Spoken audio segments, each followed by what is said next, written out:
Hoje é um dia histórico para Macaé, inauguração do estádio Cláudio Moacir.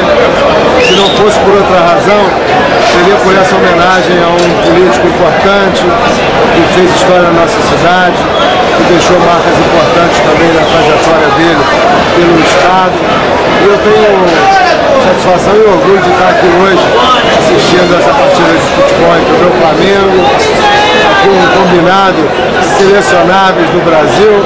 e feliz de ver que a cidade conta hoje com uma infraestrutura com bom equipamento esportivo e que com isso o macaense vai poder também passar aqui bons momentos de lazer, que o esporte possa cada vez mais ocupar espaço na vida da juventude,